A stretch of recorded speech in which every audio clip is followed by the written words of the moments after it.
Good morning, everyone. My name is Devansh Vashisht. I'm studying in Triple IT Sri City, and my branch is CSE. The topic we're going to start is units and measurement.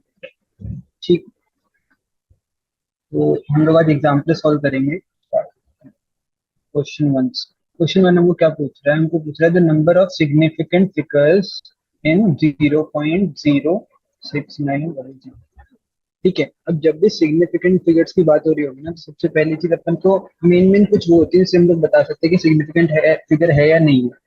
पहली क्या है कि जितने भी non zero numbers होंगे ना, वो सारे सिग्निफिकेंट होंगे। सिग्निफिकेंट, ठीक है, ये पॉइंट याद रखेंगे अपन। तो देखो, 6 और 9 जो है ये नॉन जीरो है, तो ये क्या होंगे? ये सिग्निफिकेंट होंगे। अब एक और पॉइंट क्या है? एक और पॉइंट है कि जितने भी अपने गलते जीरोस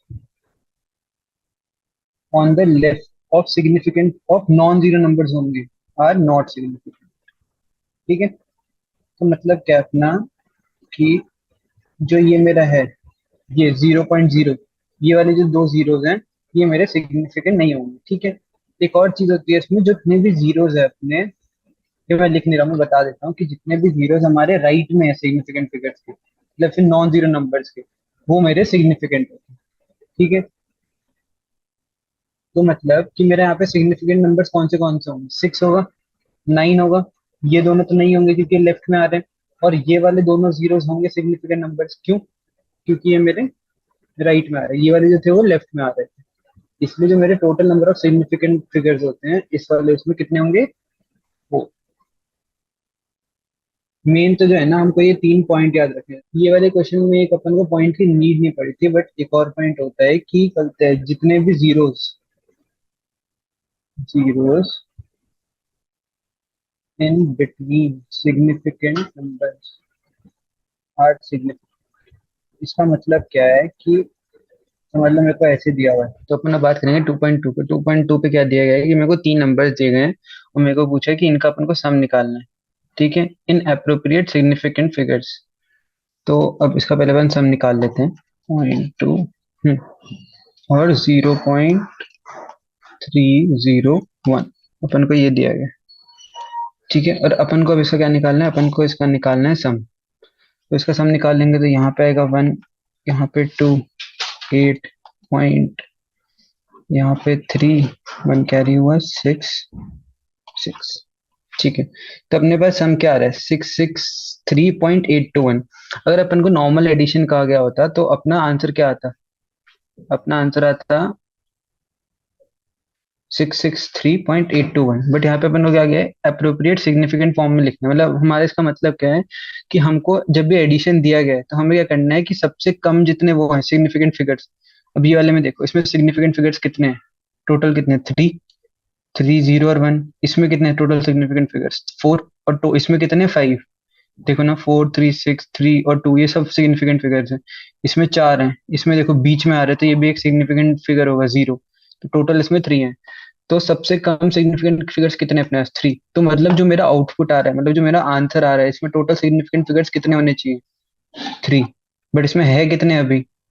6। तो मैं अब इसमें क्या करूंगा? मैं इसमें अप्रोक्सीमेशन करूंगा। तो जब मैं इसका आंसर लिखूंगा, तो जब मैं इसका आंसर लिखूंगा तो मेरे को टोटल कितने सिग्निफिकेंट फिगर्स चाहिए? टोटल मेरे को सिग्निफिकेंट फिगर्स चाहिए 3। तो इसका अपन जब आउटपुट लिखेंगे तो इसको अप्रोक्स करके कितना कर देंगे? 664। अब 664 क्यों लिखा? हमने 663 क्यों नहीं रहने दी? 664 क्यों किया? ये क्वेश्चन आना चाहिए, क्योंकि देखो यहाँ पे 663.8 है। अगर ये 663.5 से नीचे होता तो मैं इसको 663 रहने देता, बट ये 663.8 है, मतलब 5 से ऊपर है, इसलिए मैंने क्या किया? इसको इंक्रीज कर दिया एक नंबर से। इसलिए मेरा आंसर क्या आएगा? 664। ठीक है, ये समझ पड़ा होगा, एकदम इजी था ये भी। अब अपन बात करेंगे 2.3 पे। अपन को क्या दिया गया है? अपन को मास दिया गया है 4.237 और अपन को वॉल्यूम क्या दी गई है? 2.5।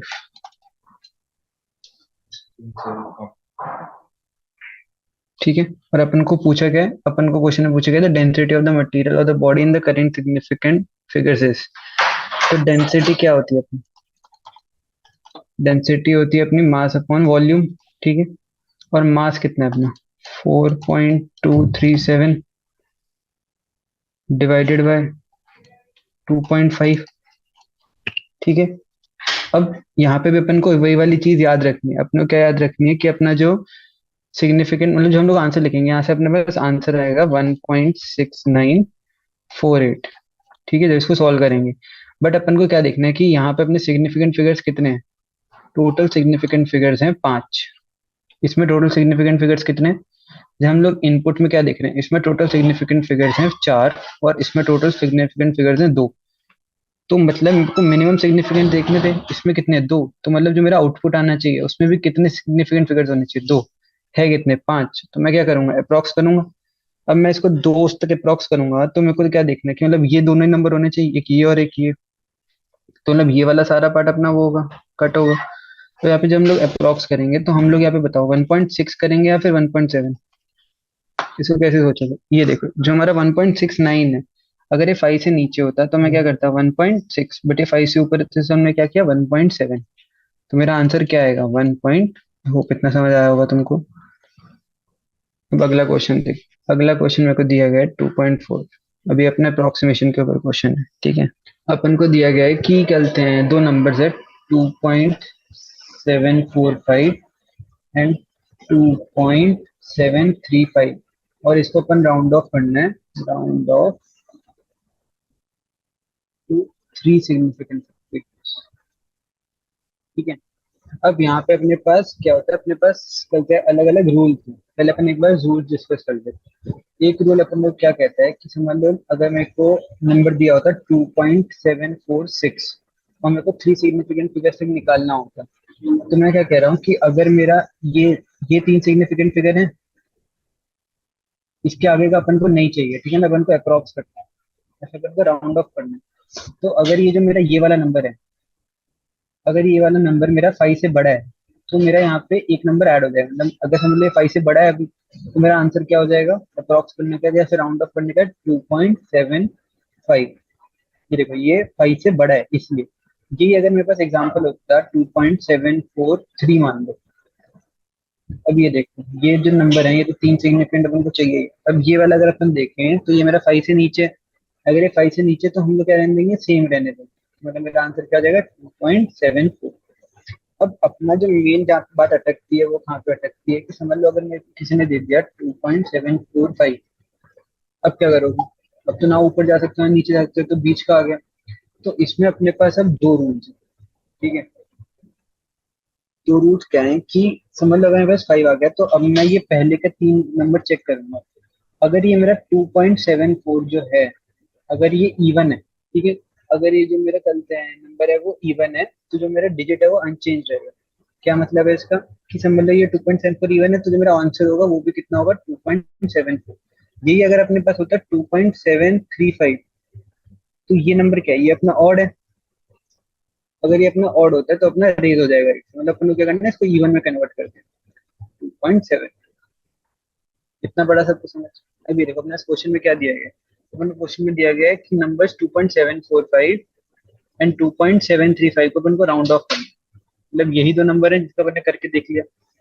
इसमें अगर हम लोग देखें तो पहले वाले में तो इवन ही है 2.74। देखो अपन को यहाँ पे 5 आया तो अपन इसके पहले का सारा नंबर देखेंगे कि ये इवन है या नहीं, मतलब ये 2 से डिविजिबल है या नहीं। तो अपन को पता है ये 2 से डिविजिबल है। ठीक है। अगर ये 2 से डिविजिबल है तो सेम रहेगा। पर अगर ये ऑड है, मतलब ये 2.73 है, अगर ये ऑड है तो हम लोग क्या करते हैं, इसको इवन में कन्वर्ट करते हैं। तो इसके एक ऊपर वाला नंबर ले आते हैं, मतलब इसमें +1 करते हैं तो इससे पहले वाले तो कितना हो जाएगा 2.74। इसका आंसर क्या हो जाएगा 2.74 और 2.7। आई होप सबको ये समझ आया होगा। ठीक है। अब अगला अपना क्वेश्चन क्या है 2.5। अपन को लेंथ दी गई है 16.2 और अपन को ब्रेथ कितनी दी गई है,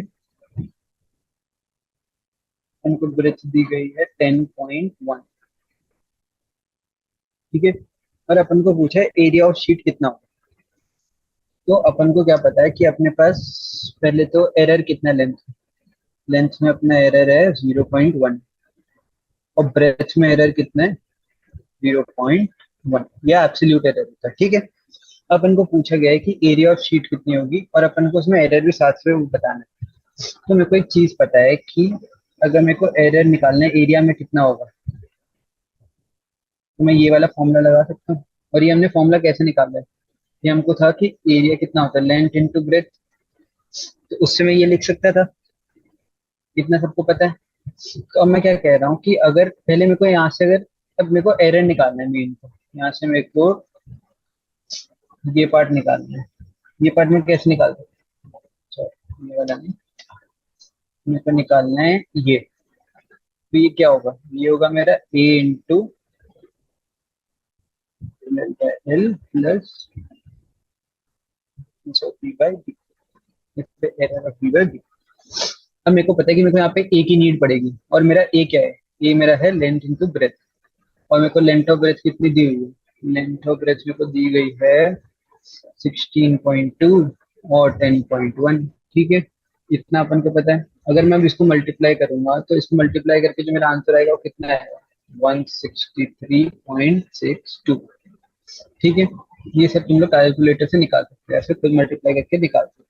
ठीक है, अब मेरे को पूछा गया है कि मेरे का एरर कितना है। देखो ये तो अपना एक पार्ट का आंसर है, कितने पार्ट का। अब एरर भी तो पूछा मेरे को, एरर निकालने के लिए क्या ये वाला फॉर्मूला लगाएंगे, ये वाले फॉर्मूला में हम लोग वैल्यूज पुट कर देंगे, तो एकदम इजी से काम रहेगा, बस वैल्यू पुट करनी है। अपन मुझे बताइए कितना है एरर ऑफ एल, कितना है 0.1 डिवाइडेड बाय एल कितना है 16.2।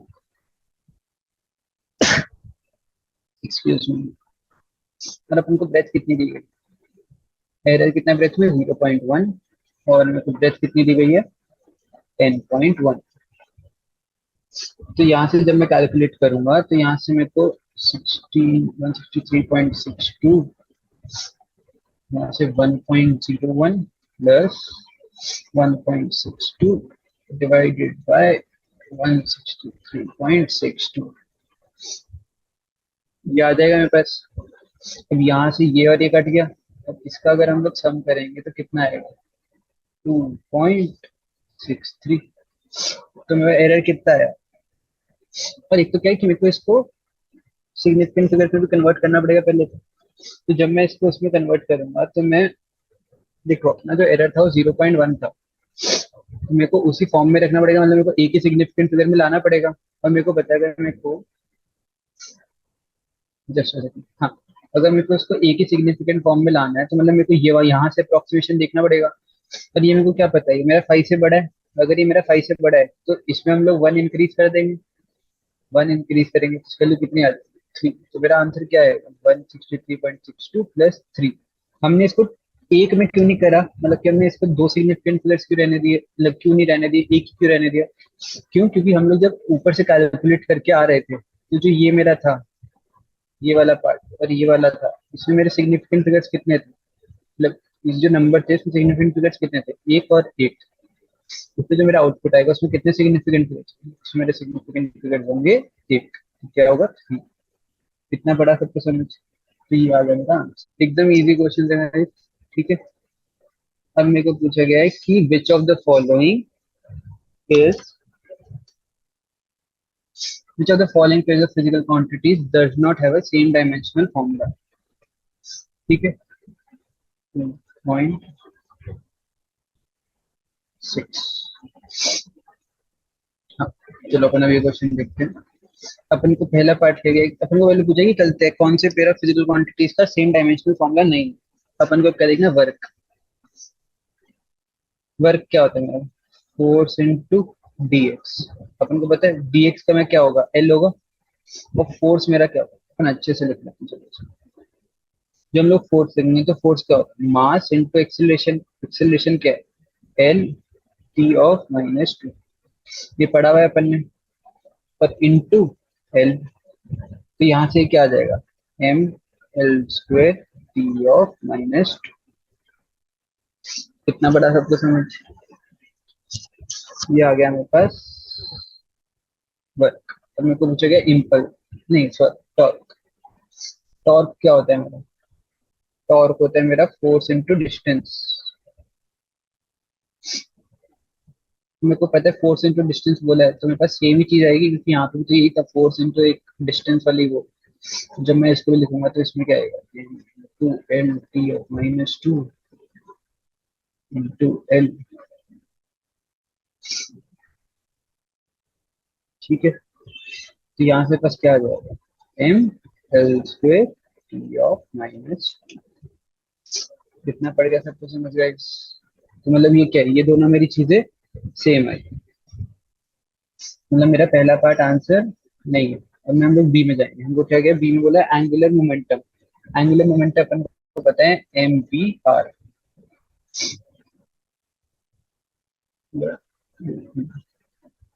मोमेंटम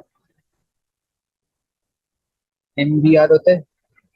एम कितना है, into V L T of minus one, और आर, आर होगा मेरा एल। तो इसको जो हम मल्टीप्लाई करेंगे तो अपने क्या आ जाएगा, M L square T of minus one. ठीक है, कितना सा इसको पड़ा, सबको समझ पड़ गया। अपन को एक और चीज पूछिए इसमें कि इसमें प्लैंक कांस्टेंट क्या है।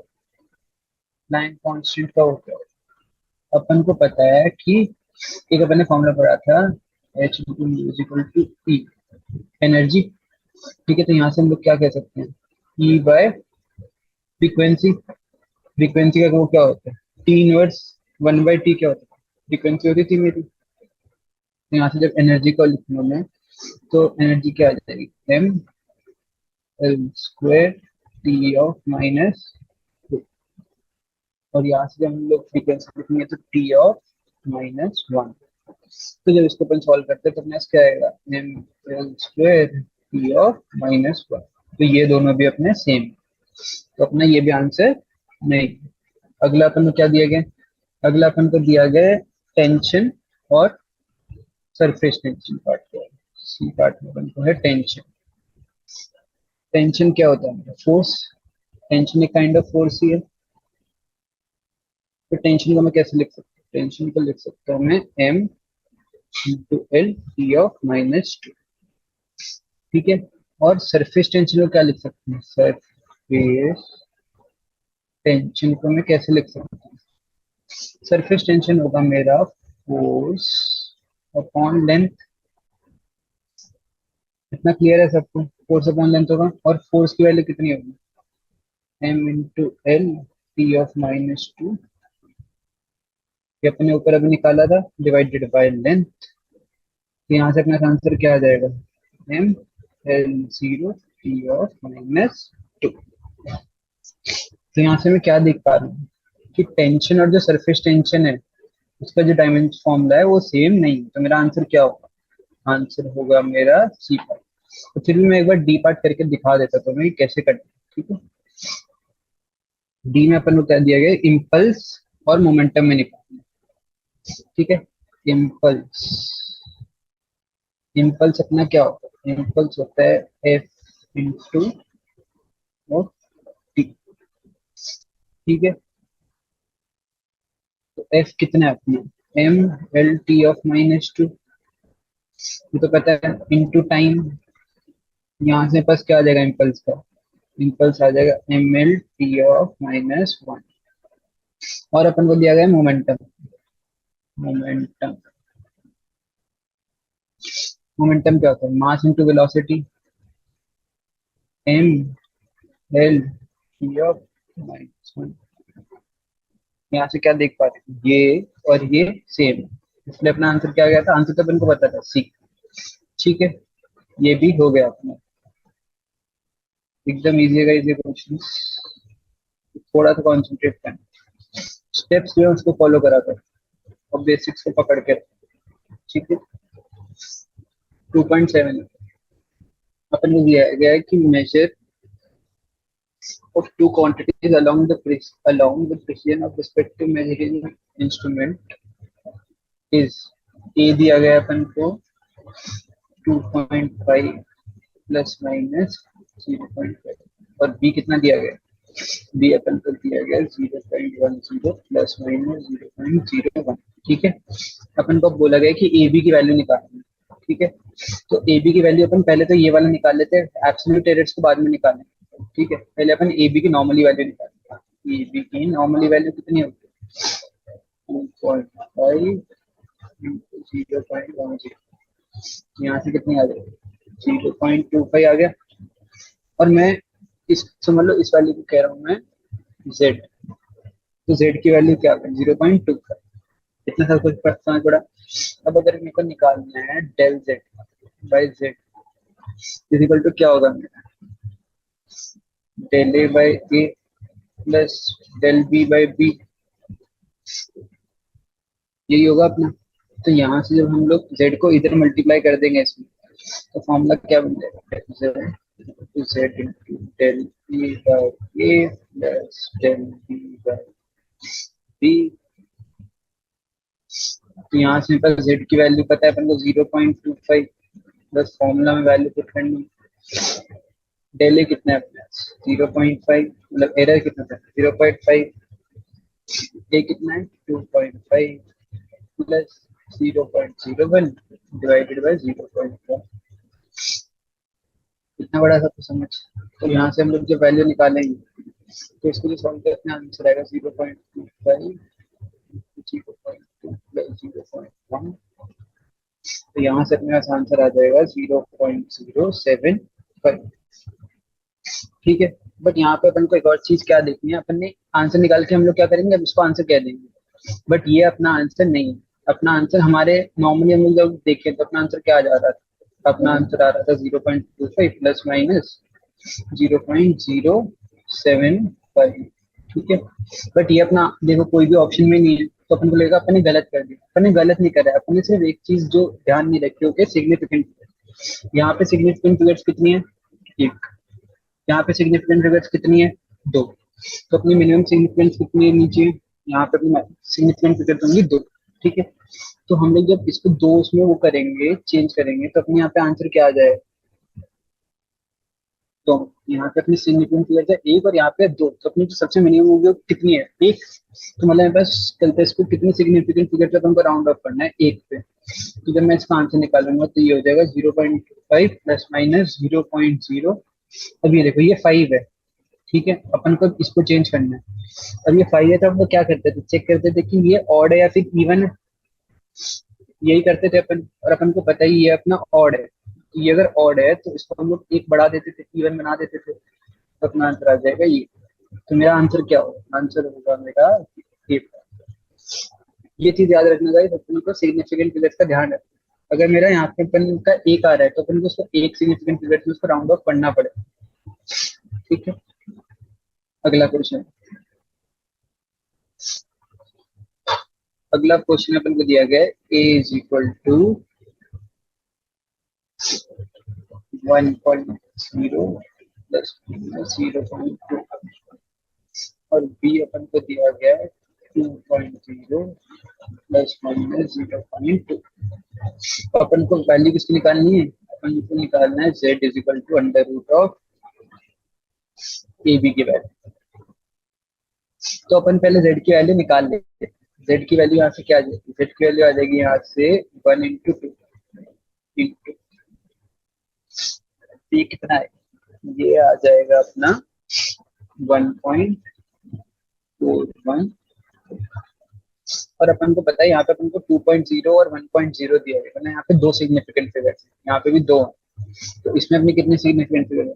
इसमें अपनी सिग्निफिकेंट फिगर है नीचे दो, तो मतलब 1.4। यहाँ पे 1 है, ये 5 से कम है, इसलिए हमने चेंज नहीं किया।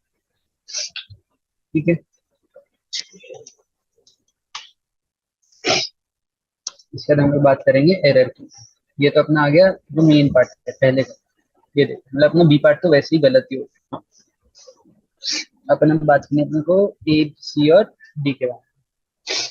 तो अपन को एरर निकालना है। अब यहाँ पे एक चीज ध्यान रखना गाइस, अपने यहाँ पे क्या है? z is equal to under root of A B. सिर्फ ए बी नहीं, समझ लो अगर इसकी पावर देखें तो z इजिकल टू कितना आ रहा है? ए बी की पावर 1/2। तो हम लोग जब एरर निकालेंगे तो एरर का जो फॉर्मूला वो चेंज होकर क्या बन जाएगा? अपन ने पढ़ा था z by Z del Z by Z is equal to 1/2 into del A by A plus del B by जितनी पावर थी उससे डिवाइड कर दे। ठीक है। मतलब 1/2 है तो हम लोग मतलब वही मल्टीप्लाई करते हैं। तो यहाँ से मेरे पास डेल जेड बाई जेड की वैल्यू क्या आ जाएगी, मतलब डेल जेड की वैल्यू क्या आ जाएगी, z by two into del A by a क्या है, डेल ए बाई ए हो जाएगा मेरा 0.2 divided by one plus 0.2 divided by two. यहाँ से आ जाएगा del Z is equal to Z की वैल्यू कितनी आई है 1.4 डिवाइडेड बाई टू 0.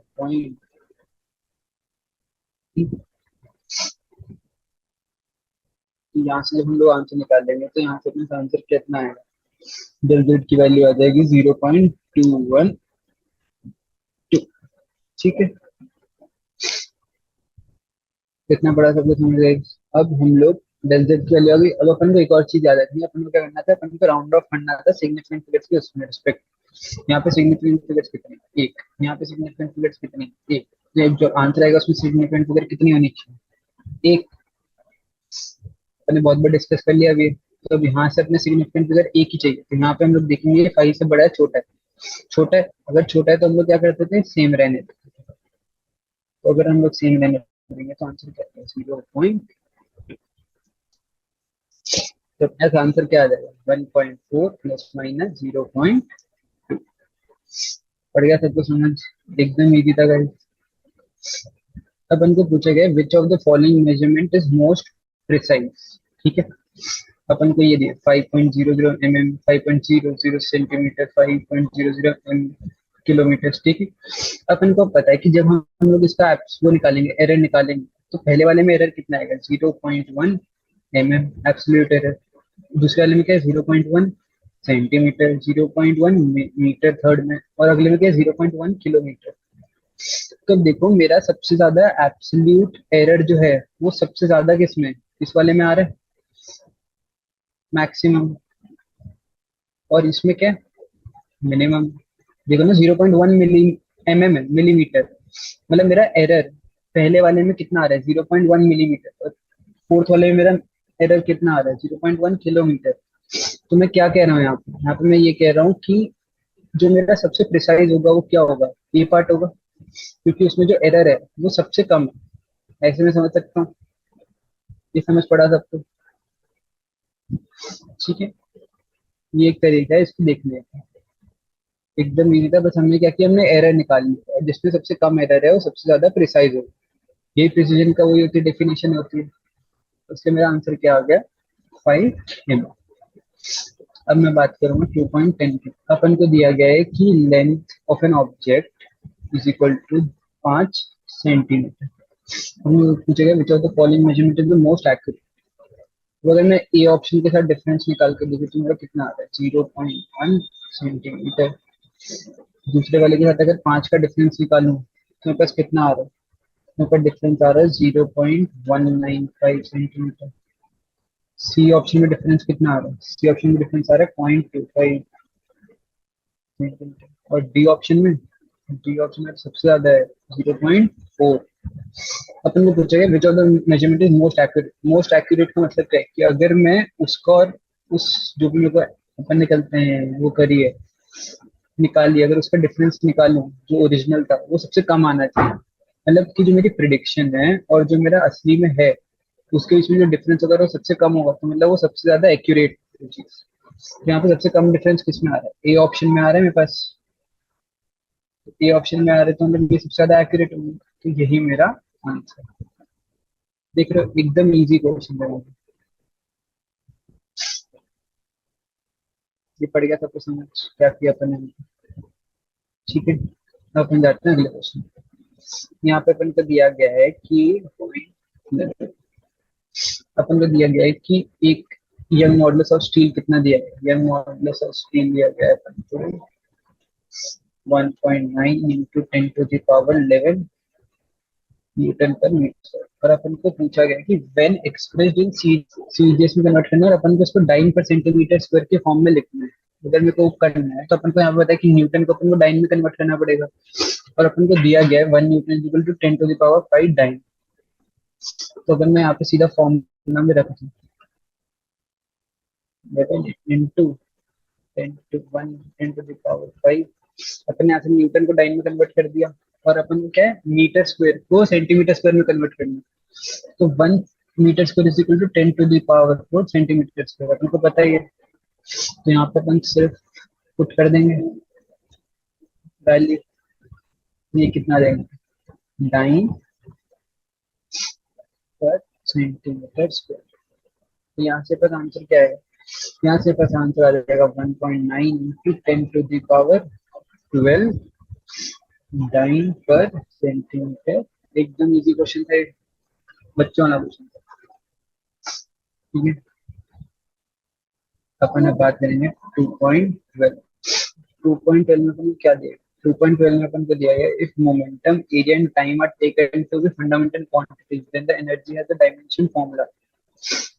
तो मुझे है कि अगर हम लोग नॉर्मली क्या करते हैं, हम लोग लेंथ टाइम और मास को अपन क्या ले लेते हैं फंडामेंटल क्वांटिटी। बट इनने क्या क्या है कि इस बार ऐसा मत करो, ऐसा करोगे कि मोमेंटम एरिया और टाइम को तुम लोग फंडामेंटल क्वांटिटी लो और फिर एनर्जी का फॉर्मूला बना के दिखाओ इसी की इनके फॉर्म में।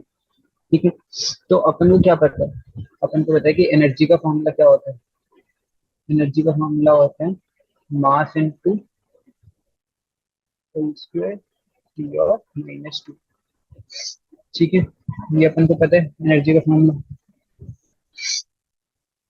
अपन को अब क्या है, अपन को कहा गया है कि चलते हैं, अपन को उसको निकालना है मोमेंटम एरिया और टाइम के उसमें। अपन को बोलते हैं मोमेंटम क्या होता है, मोमेंटम होता है मेरा mass into velocity, mass into L T of -1। ठीक है, और अपन को क्या पता है एरिया, एरिया कितना होगा, एरिया होगा मेरा एल स्क्वायर। और मेरे को दिया गया है कि टाइम, टाइम का तुमको पता है टी, इस फॉर्म में लिखते हैं। अपन को पूछा गया है कि अपन को एनर्जी को इन तीनों के फॉर्म में निकालना है। तो मैं इसको ऐसे लिख सकता हूँ, एनर्जी इज इक्वल टू के एक में कांस्टेंट मान लो कि कुछ ऊपर नीचे हो रहा होगा, इनटू पी ऑफ, मैंने मान लिया A into area of B, area की पावर बी इनटू टाइम की पावर, इस फॉर्म में लिख रहा हूँ मैं। ठीक है, एनर्जी को इन तीनों के फॉर्म में लिख दिया मैं। तो एनर्जी इज इक्वल टू के इंटू इसकी पावर क्या है ए, मतलब मेरे पास एम एल टी ऑफ -1 की पावर है ए इंटू एल स्क्वायर की पावर कितनी है बी इंटू टाइम की पावर सी। तो यहाँ से मैं क्या लिख सकता हूँ, यहाँ से मैं लिख सकता हूँ M of a into l of a plus 2b into time of c minus a, t of -1 में क्या पर time of c minus a. ठीक है, इज इक्वल टू कितना आ जाएगा मेरे पास, is equal to energy, energy को अपन कैसे लिख सकते हैं, एनर्जी को अपन लिख सकते थे एम एल स्क्वायर ऑफ -2। ठीक है, अपने पास ये आ गया, ये अपन ने इस फॉर्म में लिख दिया। अपन को पता है कि अगर हम लोग देखें तो ये दोनों चीज इक्वल है, अगर ये दोनों चीज इक्वल है तो हम लोग इसको कंपेयर करके लिख सकते हैं कि a इज इक्वल टू 1। देखो ना यहाँ पे m और m कंपेयर करें तो यहाँ पे m की पावर कितनी है 1, यहाँ पे m की पावर कितनी है a। तो यहाँ से क्या लिख सकते हैं a is equal to 1, a plus 2b is equal to कितना 2 एंड c माइनस a कितना आ गया -2। लिख सकता हूँ मैं ऐसे।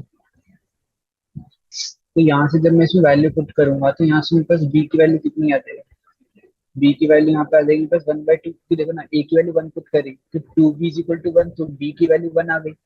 अपने को पता है a की वैल्यू है 1, और जब मैं a की वैल्यू 1 यहाँ पे पुट करूंगा तो c की वैल्यू कितनी आ गई, c की वैल्यू आ जाएगी -1।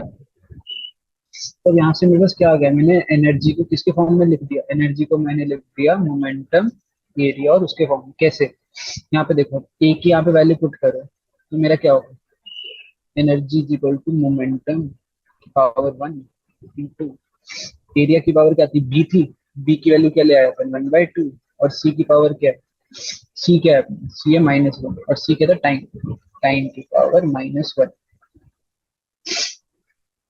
देखा अपन ने क्या किया, हमने क्या किया कि हमने पहले एनर्जी को मास लेंथ टाइम फॉर्म में लिख दिया, फिर अपन ने मोमेंटम एरिया और टाइम को अपना वैसे उस फॉर्म में लिख दिया अपन ने, मास लेंथ उसके फॉर्म में।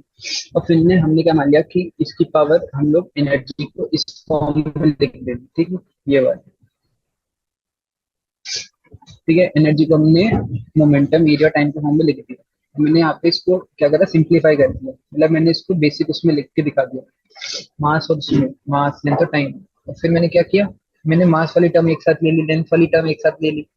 ये a प्लस टू भी कैसा है अपना, एल की पावर ए है और एल की पावर टू भी है, तो अगर यहाँ पे हम लोग करेंगे एक्सपोनेंट में प्लस हो जाएगा, ठीक है। तो हमने यहाँ पे रखी मास वाली टर्म एक साथ ले, लेंथ वाली टर्म एक साथ ले और टाइम वाली एक साथ ले, सी माइनस ए यहाँ से आएगा।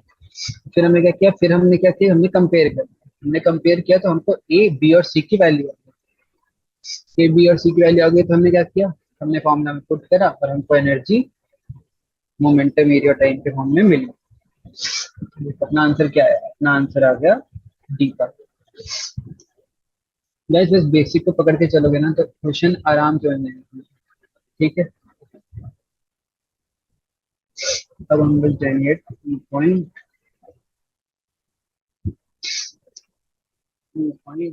में, ठीक है। और 2.13 में अपने को क्या देगा, ऑन द बेसिस ऑफ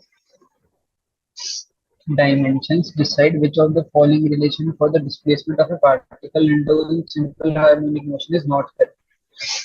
ठीक है, अपन को पूछा गया है कि कल तक कौन सा जो अपन को वो दिया गया है, अपन को चार इक्वेशन दी गई है, कौन सी इक्वेशन जो है वो गलत है, ठीक है। अपन को ये पूछा गया कि मतलब ये कौन सा डिपिक्ट नहीं कर रही सिंपल हार्मोनिक मोशन। तो अपन को इसमें एक और जो सबसे इम्पोर्टेंट चीज देखनी पड़ेगी ना, वो क्या होता है कि जो भी हमारे ट्रिग्नोमेट्रिक फंक्शन है उसके अंदर जो भी हम लोग आर्गुमेंट दे रहे हैं वो डायमेंशन लेस होना चाहिए। इसका मतलब क्या है कि यहाँ पे देखो, हमने क्या दिया, y is equal to A sine two pi by T by T. तो ये जो टू पाई बाई टी है ना, sine of two pi T by T, तो मेरा डायमेंशन लेस होने का मतलब क्या है कि जो हमारा ये टू पाई बाई टी है इसकी कोई भी डायमेंशन नहीं होना चाहिए। अब हम लोग पहले में देखें तो यहाँ पे क्या है, टू पाई, अब इसकी डायमेंशन क्या है, टी, और इसका तो अपन को पता ही डायमेंशन क्या होगी, टी, तो यहाँ से टी बाई टी हो जाएगा। तो इसकी वैल्यू क्या आ जाएगी, अंदर वाले की डायमेंशन क्या हो जाएगी, जी। तो इसकी डायमेंशन क्या है, डायमेंशन लेस। यही अगर हम लोग बी पार्ट में देखें तो बी पार्ट में साइन का आर्ग्यूमेंट क्या है, बी इंटू टी। अब v इंटू टी है तो हम लोग को पता है v की वैल्यू क्या होगी, v होता है अपना l into T of minus four, और ये क्या है, t की होगी t। तो हम लोग जब इसका डायमेंशन निकालेंगे तो इसका डायमेंशन आ जाएगा अपना l। तो अपन क्या देख सकते हैं कि जो साइन के अंदर जो वैल्यू है वो डायमेंशन लेस नहीं है, मतलब अगर वो डायमेंशन लेस नहीं है मतलब ये जो मेरी कंडीशन है ये गलत है। ऐसा हो ही नहीं सकता कि साइन के अंदर जो आर्गुमेंट है वो डायमेंशन लेस ना हो। तो मतलब ये जो हमको दिया गया सिंपल हार्मोनिक मोशन की जो इक्वेशन है ये गलत है। तो मेरा बी पार्ट का आंसर होगा। और एक और चीज देखो, ये एमसीक्यू मल्टीपल चॉइस, मतलब मेरा इससे एक से ज्यादा भी सही हो सकता है, मोर देन वन। तो अपन को पता है कि एक और अपन को दिया गया है sine t by a, c part, sine t by a है तो टी का क्या होगा, टी, और ए क्या है, ये अपना है एल। तो अगर हम लोग देखें तो यहाँ पे भी इसकी डायमेंशन लेस नहीं है, अगर ये डायमेंशन लेस नहीं है मतलब ये भी अपनी इक्वेशन क्या है, गलत, ठीक है। इतना बड़ा सा भी समझ। अब डी पार्ट में अपन को दिया गया है sine of two pi by T minus cos of two pi by T, ठीक है। तो हम लोग तो दोनों में अगर कंपेयर कर ले, साइन में देखें तो टू पाई बाई टी, तो यहाँ पे देखें तो टू और पाई का तो कोई डायमेंशन है ही नहीं वैसे, तो यहाँ पे टी की अगर देखें तो डायमेंशन टी, और यहाँ पे हमने डिवाइड भी किया टी से, तो हमको पता है कि इसकी तो डायमेंशन क्या है, डायमेंशन। तो मतलब साइन, इस जो साइन वाला है उसमें तो है डायमेंशन, अगर ये देखिए कॉस, कॉस में भी सेम आर्ग्यूमेंट है, इसका मतलब क्या है कि इसकी भी डायमेंशन क्या, डायमेंशन। तो फिर मतलब क्या है कि ये वाली जो इक्वेशन है ये सही, ठीक है। तो इसका आंसर क्या है, बी और सी, क्योंकि इसमें क्या है जो साइन के अंदर जो आर्ग्यूमेंट है वो डायमेंशन लेस नहीं है। इतना पड़ गया, सबको समझ गया। अब अपन को अगला क्वेश्चन दिया गया 2.1, 2.4 में दिया है कि if PQ and R are physical quantities having different dimension, which of the following combination can never be a meaningful quantities? एक जो हमें मेन जो वो है ना, यहाँ पे जो चीज नोटिस करने वाली क्वेश्चन उसमें दिया गया है कि पी क्यू और आर है, उसकी जो डायमेंशन है वो डिफरेंट है, ठीक है। और अपन को एक प्रिंसिपल ऑफ होमोजेनिटी पता है, उसके हिसाब से क्या होता है कि अगर कोई भी दो डिफरेंट डायमेंशन वाली चीजें हैं, तो अगर कोई दो डिफरेंट डायमेंशन वाली चीज है तो ना हम उसको ऐड कर सकते हैं ना हम उसको सब्ट्रैक्ट कर सकते हैं, ठीक है। अगर उसका डायमेंशन अलग है तो ऐड और सब्ट्रैक्ट उसको नहीं किया जाता। इतना समझ पड़ा? तो अब मैं अगर पहली कंडीशन पहला क्वेश्चन देखूं, तो पहला क्वेश्चन में देखो दिया गया P minus Q divided by R. मेरे को पता है पी और क्यू की डायमेंशन अलग है, अगर पी और क्यू की डायमेंशन अलग है तो मैं उसको मल्टीप्लाई वो तो कर नहीं सकता, ऐड और सब्ट्रैक्ट। तो यहाँ पे मैंने सब्ट्रैक्ट करा है, मतलब मेरा आंसर क्या है? ये मेरा आंसर गलत है, तो मतलब ये मीनिंगफुल क्वांटिटी नहीं है, इसलिए अपना ए पार्ट है सही आंसर। अब तुमको बताया मल्टीपल चॉइसेस से पहले सारे चेक करते हैं। फिर अगला देखो, अगला क्या है? P Q minus R. अब लोग कहेंगे कि सर हमने तो यहाँ पे पी क्यू और आर माइनस का रहता है तो डिफरेंट डिफरेंट क्वांटिटीज हैं, तो ये भी आंसर होगा, मतलब इसकी भी मीनिंगफुल क्वांटिटी नहीं बनेगी। बट यहाँ पे नोटिस करने वाली चीज क्या है कि अपन ने पी और क्यू को मल्टीप्लाई करा। चलो मैं तुमको एग्जांपल समझाता हूँ यहाँ पे क्या हो सकता है। समझ लो मेरे पास पी है एल, पी की जो डायमेंशन है वो है एल और क्यू की डायमेंशन है अपने टी, और अपन को पता है कि जो मेरी आर है उसकी डायमेंशन है एल एस। तो मेरे को पता है कि जब मैं पी क्यू करूंगा, मल्टीप्लाई तो कर ही सकते हैं, मल्टीप्लाई में कोई दिक्कत नहीं है, अपन मल्टीप्लाई करने के बाद डायमेंशन क्या हो जाएगी? एल टी, और आर की अपन को डायमेंशन पता है एल इंटू टी। तो मतलब अगर मैं पी क्यू माइनस आर करूँ तो मैं कर सकता हूँ, क्योंकि देखो ना इसकी और इसकी डायमेंशन अब तो सेम हो गई मल्टीप्लाई करने के बाद। तो यही अपन को यहाँ पे दिया है P Q minus R. P Q minus R अगर समझ लो ये कंडीशन है तो सबकी डायमेंशन अलग अलग है, बट जब मैंने मल्टीप्लाई करा तो पी क्यू और आर की डायमेंशन सेम हो गई, तो इसमें सब्ट्रैक्शन किया जा सकता है। इसलिए जो मेरा बी पार्ट है वो सही है, वो हो सकता है, चांसेस है उसको सही होने के। वैसे सेम तरीके से पी क्यू बाई आर भी कर सकता हूँ मैं, क्योंकि सेम हो जाएगा ये भी। अब ये देखो डी पार्ट, डी पार्ट में मेरे को दिया गया है p r minus q square divided by r. अपन को दिया, अपन को पता है कि पी हम लोग अगर पी आर देखें, अगर मैं समझ लो पी और आर को मल्टीप्लाई करूँ और अगर उसकी जो डायमेंशन है वो क्यू के सेम आ गई तो मैं सब्ट्रैक्शन कर सकता हूँ, चांसेस है सही होने की। इसलिए मैं क्या कह रहा हूँ, इसलिए मैं कह रहा हूँ कि ये वाली जो कंडीशन है उसके सही होने के चांसेस है, ऐसा नहीं कि वो हर बार होगी, बट इसके चांसेस हैं कि ये डायमेंशन मतलब एक मीनिंगफुल क्वांटिटी हो, इसलिए ये सही है चूज में। मतलब मेरा बी सी और डी जो है वो सही है। अब ई देखो, ई में मैं क्या कर रहा हूँ, ई में मैंने करा है कि R plus Q divided by P. मैं अगर R plus Q divided by P करूंगा तो आर प्लस क्यू तो मैं कर ही नहीं पाऊंगा, क्यों? क्योंकि आर और जो क्यू है उसकी जो डायमेंशन है वो अलग अलग हो सकती है, मतलब अलग दी गई है अपन, अगर अलग अलग दी है तो हम लोग मल्टीप्ल सम और सब्ट्रैक्शन नहीं कर सकते, ठीक है। इतना पड़ गया सबको समझ? तो इसलिए जो मेरा आंसर है वो क्या होगा? आंसर होगा मेरा ए और, इतना सबको समझ पड़ा? अब अपन देखेंगे क्वेश्चन। अपन को पूछा गया है कि photon is a quantum of radiation with energy E is equal to hv, where v is the frequency and h is the Planck's constant. Find the dimension of h. नहीं, the dimension of r of h are same as that of, और अपन को चार option दिए, अपन को पूछेगी जो h है उसकी डायमेंशन किस किस से मैच करती है। तो अपन को एक चीज क्या पता है, अपन को पता है कि h is equal to E by V होता है, और e क्या है मेरा? Force into displacement. Force into displacement से मैं यहाँ पे इसका वो निकाल सकता हूँ, M L square T of minus two. Energy मेरी आ जाएगी, और मेरे पास वेलोसिटी फ्रीक्वेंसी क्या होगी? फ्रीक्वेंसी होता है one by time period, one by time period, तो यहाँ पे टी ऑफ माइनस वन। इतना बड़ा सबको समझ। तो यहाँ से पास क्या आ जाएगा? एच की वो आ जाएगी मेरी dimension M L square T of -1। ठीक है, अब अपन को इसको कंपेयर करना है, ये चार ऑप्शन। ठीक है, चलो कंपेयर करते हैं। अपन को पता है कि करते हैं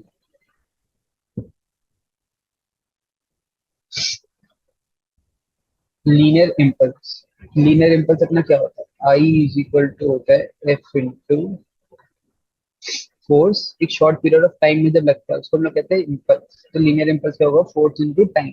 फोर्स क्या होता है, M L T of -2 into time period. तो यहाँ से बस क्या आ जाएगा, एम एल टी ऑफ -1। तो ये डायमेंशन इसके इक्वल नहीं है। ठीक है, अब अपन को पूछा गया है एंगुलर इम्पल्स। एंगुलर इम्पल्स क्या होता है, आई इंटू ओमेगा। हम लोग इसको आई या फिर जी से डिपिक्ट करते हैं। आई कितना है अपना, M L square, mass into R का स्क्वायर होता था, और आर क्या होगा, एल होगा मेरा।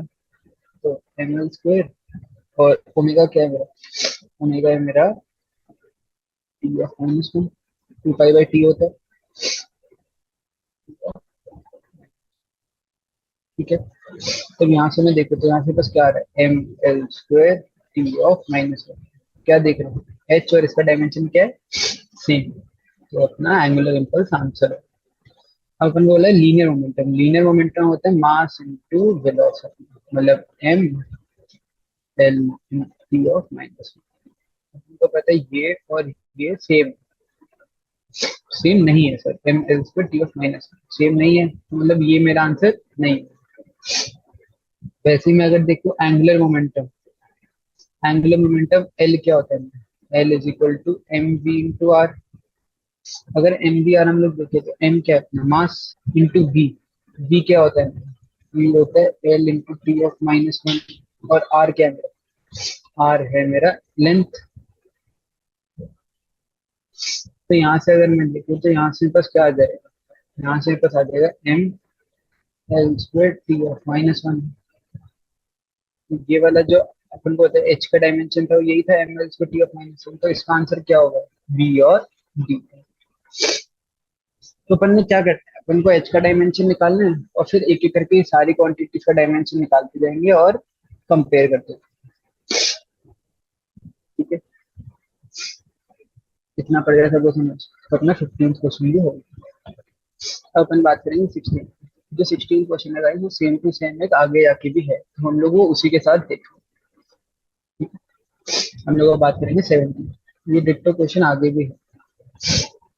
17 क्वेश्चन, 17 क्वेश्चन अगर क्या गया है कि which of the following ratios express pressure. अपन को पता है प्रेशर का फॉर्मूला, अपन का फॉर्मूला तो अपन को याद ही है, सबको याद रहता है। वो होता है अपना फोर्स अपॉन एरिया। तो अपने होता है पहला पार्ट तो अपना सही होने वाला है, बट पहले पार्ट से अपन बाकी तीन पार्ट को कंपेयर कर लेंगे। कैसे, कि हम लोग पहले वाले से डायमेंशन निकालेंगे। डायमेंशन कैसे निकालेंगे, फोर्स की डायमेंशन क्या होती है, mass into area, mass into acceleration. Acceleration M into L T of -2। और एरिया कितना, लेंथ स्क्वायर। तो यहाँ से बस क्या आ जाएगा, यहाँ से बस आ जाएगा M L of -1 T of -2। ठीक है, ये आ गया पास प्रेशर का प्रेशर